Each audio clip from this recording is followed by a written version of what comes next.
Roger's going to see it for the first time. I can't wait to hear what he's got to say about it. You ready for this? Yeah. Oh, wait a minute. Oh, no. Hey ho, Roger. Another Dino. Since its premiere in 2008, Chasing Classic Cars has grown to become every classic car enthusiast's favorite show. And that's because it focuses on the discovery and restoration of legendary classic cars. Unlike most car-themed reality shows, usually laden with drama and scripted scenes, Chasing Classic Cars allowed car lovers to experience Golden Age cars they never had the chance to experience. At the heart of the show, we have Wayne Carini as the host, who went hunting for cars worthy of appearing on the show. Wayne hosted the show with Roger Barr, a car expert, and Jim Austrasky, who served as writer and producer. Despite the show's success and popularity, there have been controversial issues behind the scenes that the stars are not allowed to discuss. It's been 2 years since the last episode of the show aired. Join us as we roll back the curtains on the real reason why Chasing Classic Cars went on hiatus. It's just, the scoop, And the visor. it is to die for. Ralph loves the car. What's not to love? It's beautiful, it's cute, restoration quality is superb. Wayne Carini never asked for a career in reality TV. The story of how he became the host of one of the world's most popular reality TV shows is one of chance and opportunity. Wayne was born into a family of car restorers. He was born in Portland, Connecticut, USA in 1951 to Robert Bob Carini. Bob was one of the co-founding members of the Model A Restorers Car Club of America in 1952. He was the association's first vice president. Aside from that, he owned one of the best businesses in town, a collision repair and restoration business. Bob and Wayne helped in the shop and slowly got his son to start fixing cars. While Wayne was still in grade school, he would work on classic cars like Lincolns, Packards, Ford Model A's, and Duesenbergs. While he worked for his father in the 50s, Wayne was getting paid 25 to 50 cents for every hour of work. Besides working for his father, Wayne also played the role of a guard, protecting the cars they worked on and ensuring no one tampered with or touched them. Wayne was able to rebuild a Model A engine by the 3rd grade. Despite his expertise in engine repair, Wayne's passion for classic cars would, however, be defined by a particular encounter. When he was 9 years old, Wayne was given the opportunity to ride in a brand new 1960 Rosso Chiaro Ferrari 250 SWB. Wayne's passion for automobiles stemmed from a profound admiration for Ferraris. Bob observed Wayne's love for these famous vehicles and frequently accompanied him to showrooms where they could appreciate these fantastic vehicles. Despite his affinity for cars, Wayne had a different career path in mind. During his childhood, Wayne dreamed of being an art teacher. After high school, he took a break from working for his father to earn his art education degree at Central Connecticut State University in New Britain. During the summer, he would return to work for his father. After obtaining his degree, Wayne discovered that art teachers were often underpaid and overworked. Aside from that, jobs in his particular field of interest were scarce, so Wayne returned to his passion and began studying Ferrari restoration with help from Francois Sicard. In 1973, Wayne got the opportunity to fix a damaged Ferrari, the car of his dreams, and everything took off like a rocket ship. To kick off Wayne's career as a car restorer, Bob gave Wayne the perfect gift: ownership of half the family business. Wayne's love and talent for fixing cars extended beyond just working at the shop. He served as a grand marshal at Connecticut's Klinberg Vintage Motor Car Festival. After a few appearances in public spaces and car circles, he was discovered by Jim Austrasky. Chasing Classic Cars was Jim Austrasky's idea. He learned about Wayne and his pursuit of a Hudson Italia when he was just 16. After Wayne managed to purchase one 38 years after his search, Jim called him up and offered to document the process. At first, Wayne was reluctant and thought Jim Austrasky's offer was a crazy one that was bound to fail, but he decided to at least hear what Austrasky had to say. After the discussions, Wayne and Jim decided that their show wouldn't be about being an actor or acting in any way. They didn't even care about money or how much they would pay themselves or make from the show. They wanted the show to depict a passion for the art of restoring vehicles, and that's what they did.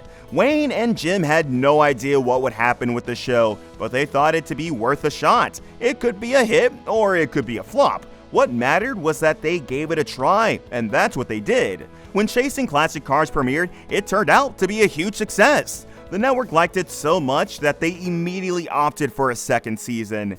They felt they could trust what the show was doing and trusted it to gain a lot of views. A small crew was immediately assembled, and they were off hunting down rare cars with genuine stories behind them. Roger Barr, Wayne's childhood friend, was part of the crew put together, but we would get to his story and the role he played on Chasing Classic Cars later. Chasing Classic Cars was well loved because of its originality. Wayne and Jim took extra care to preserve that originality. When the episodes are being filmed, Wayne usually insists on not seeing the car beforehand. This is so that Wayne has no idea of what car will be in the episode, and his reactions do not have to be fake for the cameras. This works well because the viewers get to see Wayne's genuine reactions. This goes a long way to add the authenticity and genuineness of the show. After seeing the car, Wayne inspects it before asking to ride it around the property. Then, the car would be shipped for further checks before it's moved to Wayne's shop, where it is decided whether it would be added to Wayne's personal car collection or sold for a profit.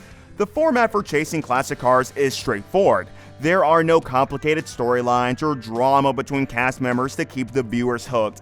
Chasing Classic Cars ran for 13 years and 17 long seasons thanks to a simple format and a dedication to originality. With nearly 200 episodes, it is the longest running automobile restoration show on television and can be seen in over 40 countries. According to a poll, it is the most watched car in Asia, Africa, and Europe. The 17th season of the show aired from the 21st of July 2021 to the 18th of August 2021, with only 5 episodes. While this was not the shortest season in the show's history, the fans thought the 17th season was shorter than usual, and they weren't wrong. Chasing Classic Cars does not have a uniform number of episodes for each season. During its 14th season, the show aired only 4 episodes, making it the shortest season in its history. The 17th season was cut short due to the effects of what happened to everyone in the world in 2020. In recent years, the show started airing 2 seasons in a year. So, while the 17th season was shorter than usual, the fans were expecting another season before the close of 2021, or at least early in 2022, but that didn't happen. The lack of an official announcement about the show's renewal for another season led the fans to believe that the show may have been canceled. This isn't the first time Chasing Classic Cars has been rumored to be coming to an end. When Roger Barr disappeared from the show in the 13th season without any explanation, the viewers were confident the show was coming to an end, but that didn't happen. We all like Wayne Carini, but Roger Barr has a unique personality and charm on camera, making him an unforgettable man. While it was evident Roger was influential to the show's success, many unsavory things were going on behind the scenes viewers had no idea about. These issues came to light in 2018 when a friend of Roger Barr set up a fundraising campaign to help him afford medical costs. This fundraising campaign raised questions about whether Roger is being paid for his time and contribution to Chasing Classic Cars. Remember when we mentioned that Wayne and Jim started the show without caring about money? It would seem they took that too seriously.